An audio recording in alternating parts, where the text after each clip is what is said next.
Spring is here, and you don't know what to wear. Looks like you've come to the right place.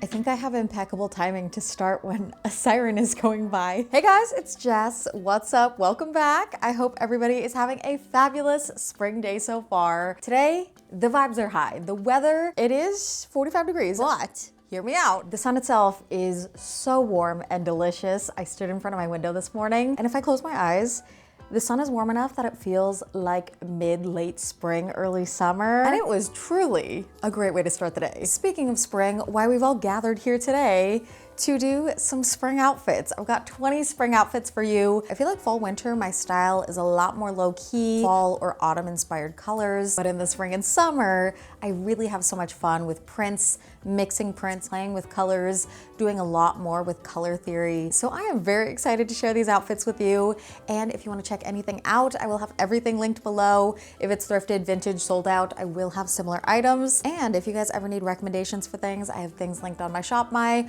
or you can also drop me a comment and I will find what you need. I will be your gopher. Cool. Without any further ado, let's do some spring outfits. It's no secret that I love a striped button-up. So obviously, we have to kick off the outfit styling with this particular item. Starting off with a graphic tee. This says Sweet Kisses in French, which is exactly what I'm sending all of you, and a pair of wide leg navy trousers. Fun fact, these were actually my husband's, but they were too short on him, so I ended up adopting them. And to make them fit better, I'm rolling the waistband, inspired by my middle school days when I was rolling the waistband of my Sophie shorts. We're adding a tuck, and then this blue striped button-up over top. We're doing white sneakers for the shoe, and this bucket bag that features a woven texture to give the look a bit more visual interest. This is one of my go-to outfits. I feel so comfortable and so myself in it. The top underneath does vary, sometimes to a tank top, sometimes to a just simple t-shirt, but I just love the shapes of the top and bottom together. Slightly structured meets a wide leg with some flow. I love it. This next outfit is so fun and feels like a perfect spring day embodied. In my brain, this is what Jenna Rink, Big Time magazine editor, is wearing on the weekend. It feels early 2000s in this fun, nostalgic way. The lead and the best friend in that early 2000s rom-com kind of way. A white tank paired with a beaded maxi skirt with embroidered paisley at the bottom. Then a lime green 3/4 sleeve cardigan over top. And for accessories, I had a lot of fun. I did these lime green beaded hoops, a hot pink bag, and a colorful beaded necklace. I test drove these lime green kitten heels for a bit, and I really loved the look. To me, this feels like the adulthood that I was promised in the pages of Teen Vogue, that me from ages 8 to 14 was obsessively reading during my everyday after-school afternoons at my local library. Like the woman who wears this outfit drives a yellow Volkswagen Beetle, is a writer for a cool fashion magazine, and every day starts feeling like a montage to Perfect Day by Hoku. I still to this day love that song, and I actually have a whole playlist of music that actually feels like this outfit. This is the perfect frolicking, run around town on a beautiful day kind of dress. I love the volume in the skirt, the little bows on the hips, and the fit of the bodice. However, to my dismay, I still cannot detach my bust and leave it at home when I want, so on days when I want to be just a little more low-key, I love a little cardigan tossed across the shoulders. The chest isn't necessarily hidden, but it's a little more tucked away,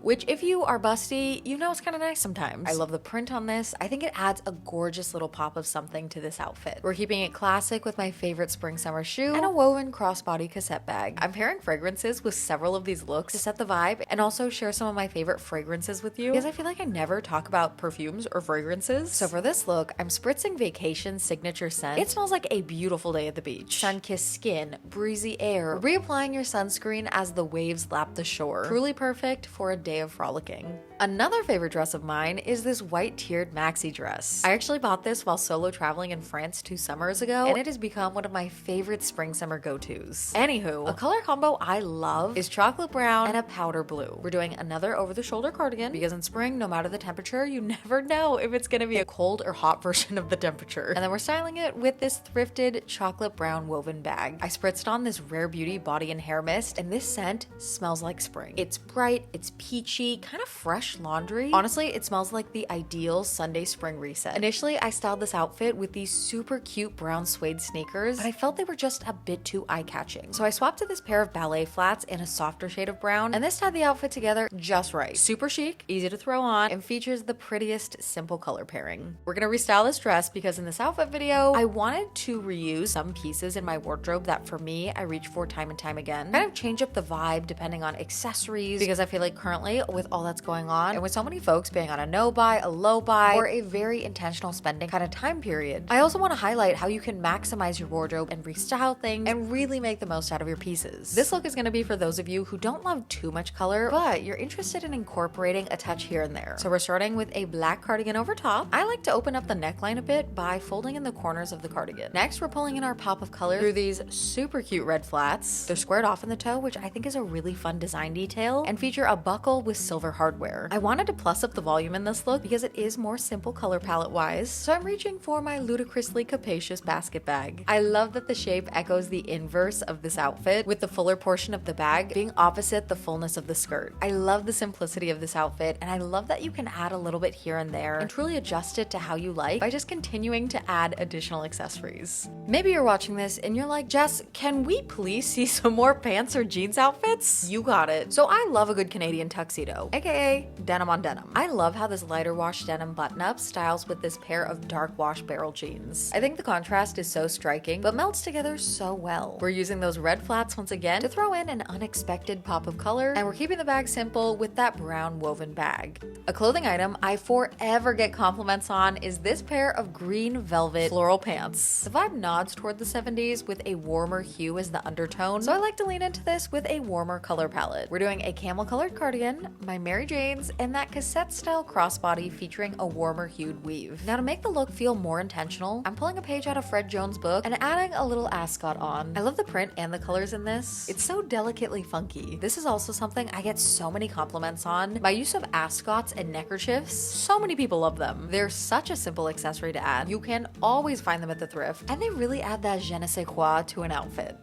Alright, the legs are coming out for their season debut. I've got them parading around in my favorite pair of shorts from Madewell, and I've styled that with a thrifted cream fisherman-esque sweater. Have you guys come across that slice of TikTok, Fisherman-core? Honestly, I love a lot of aspects in that style realm. Also, I went to this burlesque show the other night at the Slipper Room in New York City, and the show started off with a fisherman in a store meets seagull undressing number. The outfit transformed, and then there were wings. It was quite a time. Anyways, for the accessories in this outfit, I went with my oversized woven basket bag, and then I played between my Mary Janes and ballet flats. I liked both in different ways. They each gave the outfit a different feel, but ultimately I stuck with the ballet flats to keep a more casual vibe. And we're back with the ascot. It's really just that cherry on top. Some of you may remember me sharing that I love getting inspired by honestly anything and everything when it comes to creating outfits. Whether it's color palettes from characters, sometimes time periods, or food, travel destinations. I just love to get creative. And for this look, I actually got inspired by a deck of cards. This knit vest top that features black diamonds and this really subtle flower pattern that to me kind of resembled the symbol of clubs. So to play with that, I did red flats, added a pair of heart earrings, and a heart-shaped hair clip. I didn't have anything spades-like in my wardrobe, but I liked how this crossbody went with the look, and I still feel like the deck of cards vibe was still coming through. I love how this outfit came together, and I think it really goes to show that you truly can get inspired by anything and everything, including Mamma Mia. This next look was inspired by the iconic 2008 movie, The Islands of Greece, and the ocean in the summertime. Taking a blue knit top featuring a scalloped deep V-neck, paired it with a blue floral maxi skirt. I'm accessorizing with one of my favorite thrift finds ever, this coastal inspired chain belt. It's so cool, and I still cannot believe this find. I'm keeping the ocean theme going with these gold shell earrings and a shelled necklace. I think mixing metals is so cute and so fun. I played around with a few bags, my big basket bag, this thrifted shell handbag, but eventually I landed on this woven bag that has colorful woven flowers all around. This detail reminded me of the bougainvillea motif that's shown on the front of the movie poster. I think the perfect hair for this look would have been wavy hair with little braids at the front, but as you know, we work with what we've got. I love how this outfit turned out. It's so fun and definitely vacation by the water kind of energy. Guess what? We're back with a striped button up. And this time, we're styling it over a white tank and that beaded maxi skirt from earlier. For my bag, I went with that powder blue crossbody to divide up the look. Then, my favorite part of the outfit, what really makes it shine, this funky paisley scarf worn as a headband. I love how fun and chic it looks. And like I said, it really just spruces up the look. I also love how the two prints clash but are united through the green shade. And then with the sunnies, so cute. I will say, I wish I had gone with different shoes. I feel like the patent and the shoe shade is too warm for the palette. My external monitor wasn't working and it is impossible to see the camera screen. It's maybe like 2 by 3 inches. And even though I've got my contacts in, my double astigmatism has me out here struggling. So we're gonna pretend my shoes are maybe those ballet flats, or I feel like even flip-flops would pair so well.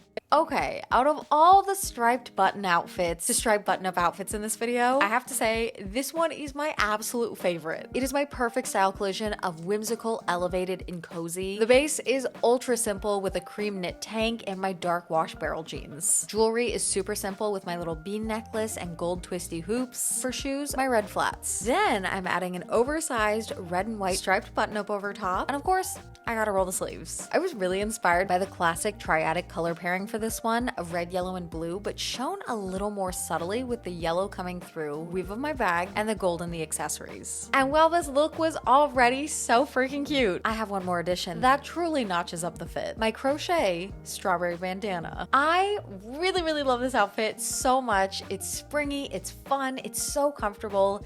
It is the perfect thing to wear for a good spring stroll, a wander, a dilly-dally. Like, this will be my uniform for the next several months. And I have to say, I also love that this is effectively an offshoot of Where's Waldo's signature look. I love that for us. I don't know if I've shared this before, but green is my favorite color. Seasonally, the shade bounces around, but currently it's a matcha-y kind of green. But I love styling and wearing different shades of green, so for this next outfit, I'm starting with this green tank and mini skirt. Some of you may remember me thrifting this skirt in 2019, so if you've been around since then, hi, I love and appreciate you so much. Now, if this were summer, I'd probably wear this as is, but since it's spring where it's warm but not hot, I'm gonna add a third piece over top. I recently picked up this white button-up from a small business at Not a Normal Vintage Market last weekend, and all throughout the top, it has the garment's measurements handwritten on it. I loved how simple but interesting this edition was, and as someone who enjoys sewing, I thought this was such a cool creative design element. I did an all-around tuck to keep the proportions how I wanted them, and added a powder blue crossbody and a dusty pink pair of sunnies. I've really been liking this color palette in different shades of blue, pink, and green. It's so fun, it just works, and now that I'm thinking about it, of course it works. It's literally the Powerpuff Girls color palette just shifted over a few hues. No wonder I love it. An alternative to styling this look is with a cardigan styled more so as a top. We're back with this dusty blue cardigan from earlier, staying with the pink, blue, and green color palette. Like I said, I love a more open neckline, so I'm tucking the top corners in. For the bag, I love this big old basket bag with the look. I think it really completes the coastal vibe and really keeps that light kind of beachy feel without being too on the nose. I really love analogous color pairings, and I think this look does it so beautifully with the dusty blue into the bright green and the yellow hue of the bag. This is another outfit I could see at least on the best friend in an early 2000s chick flick. Another two wardrobe favorites of mine you may have seen before, my green microprint vest and this gingham tiered maxi skirt. I wear each of these pieces so much in warmer weather, but I also really like them together. Pattern mixing isn't everyone's favorite, but I quite love it myself. I think in this outfit, the mixing works well because the skirt's print is rather small scale and the print on the vest is even smaller. Then the earth tone color palette also help with that last bit of cohesiveness. To me, this outfit is like a slight nod to Shrek between the vest and the colors, and funny enough, my husband's last YouTube video was about Shrek and the new little teaser that was recently dropped, and people went crazy in the comment section. But anywho, that's this outfit. I love wearing it in the spring and summer. And if you're interested in pattern mixing, going for smaller scale prints in a harmonious color palette is a really easy way to try it out. I actually think maxi skirts might be one of my favorite things to style in warmer weather. You can kind of just throw, spruce, and then go. And by that, I mean you pick a top that fits your vibe of the day, the weather, or color you want to wear. Then you spruce by adding your accessories. Sometimes you keep it simple with a bag, belt, and sunnies and a pair of shoes you love. Sometimes you do a little bit of complementary color pairing. I think it's fairly evident that throughout this video and through several things I share that I love pink and green together. Genuinely, if I'm wearing pink, 9 times out of 10, I'm also wearing green. And then sometimes you go no belt and let the top be a very neutral background for fun accessories in fun colors. Maybe like a lime green shoulder bag, a paisley print hair scarf, those red flats again to pull out the red in the scarf. Honestly, when I started filming this video, I didn't imagine the red flats to be such a fun reach for. It really has been the perfect unexpected shoe, and I love how it looks with so many outfits. They also make an appearance here with this next look. I've got on one of my favorite pairs of jeans, styled with a striped sweater and yet another basket bag. I once again subtly leaned into the red, yellow, blue triadic color pairing, with the blue coming through the jeans and the navy stripes, the red from my shoes and shade of lip gloss, and the yellow from my bandana, the hue of the bag, these golden sunnies, and the warmer tone of cream in my sweater. I think the only thing missing from this outfit is a big chunky charm necklace. I don't currently own one, but I do have this charm bracelet that I'm gonna lay across the neckline to show you my vision. I think that would be the perfect balance across the chest area. Minus that little featurette, I love the vibes in this outfit. It's so simple, but still visually interesting. I like the light pattern mixing of the sweater and bandana. I love the shades of the colors and how they play together. And overall, I really like the shapes and the silhouette of this outfit. But what about one more outfit with the red flats? I get it, pack it up, Dorothy, but you guys, they're just so cute. Paired with another one of my closet favorites, what I like to call my Picasso shirt. Actually, it's more like the abstract of Picasso, the colors of Mondrian, and the fluidity of Dali. But in my wardrobe, she's just known as my Picasso shirt. I think anytime you want to dress up a pair of jeans, just add a conversation blouse. Something with interesting shapes or lots of color. Maybe an unusual print or dynamic design elements like fringe or stylized sleeves. And let that do all the heavy lifting. I think sometimes we get really stressed out about creating a cool outfit and focus on way too many things when we can also create a really cool outfit simply by taking a simple outfit formula and swapping one element to something with more pizzazz. Accessorize to your heart's desire, and then we have a really cool outfit. For the last look, I wanted to share a tried and true favorite of mine. We're starting with one of my favorite Maxi dresses. Though some of the previous Maxi skirts and dresses I've shared have had volume, this dress really cranks it up. Layer a little jacket over top. Here I'm using a suede jacket that I thrifted last fall. Then I belted at the waist to define the silhouette. Like I shared earlier, I love how the shade of blue looks paired with the chocolate brown. Then to further tie in the texture, I opted for these gorgeous brown suede knee-high boots. And finally, I'm adding this pair of sunnies to tie in a bit of a 70s vibe. This outfit seriously has the most fabulous movement when I walk down the streets of New York City. Kinda does this sachet and flutter with each step. Truly fabulous. I'm not gonna lie though, it is a slight nuisance when I'm going up and down the subway steps because I have to gather so much fabric in my hands. But I gotta say, it's worth it for the sachet. And that is a wrap on today's video. I hope you guys enjoyed and got some good inspo, whether exact outfit formulas or color pairings or print mixing and matching that you want to try. Like I mentioned in the beginning, links to everything will be down in the description box and also on my shop buy. I'm gonna have a little chat real quick. I found it really difficult to vlog the last couple of months. I think I kind of was just having a rough time for my first full winter in New York City. I think I really made the most of it and I really enjoyed so much of it. But I think even if you do your best to beat the winter blues or seasonal depression, it still does affect you. It makes it a lot harder to do things. So I think between a combination of that, being, I think, a little bit stuck on not necessarily what I wanted to create, but I don't know, the last couple months on a nationwide scale, a global scale. It's just a scary, not great time. The more lighthearted content that I create, it's hard to feel it has a place sometimes when everything else is so serious and so heavy. But at the same time, I also know that my content and what I share and what I create is a space where people can come to escape and to find semblance of normalcy. At least you can feel good in what you're wearing, or maybe you get some ideas on something you want to cook. I know my content can be a vehicle for that. And I'm so happy and I'm so proud and grateful for my community and for what we have. But also, it's just difficult to feel like now is a good time to share things when there's so many other things that are important to be taking in. Vlogs are back, I'm back. Have one vlog already up, March days in New York. You're rapidly losing light, so I'm gonna say bye to you here. If you'd like to keep up with me throughout the week, you guys can find me on both TikTok and on Instagram at Neistadt. And I think that's all I've got today. So thank you guys so much for watching. I hope you all have a fabulous rest of your day, and I will catch you in my next video. Bye guys.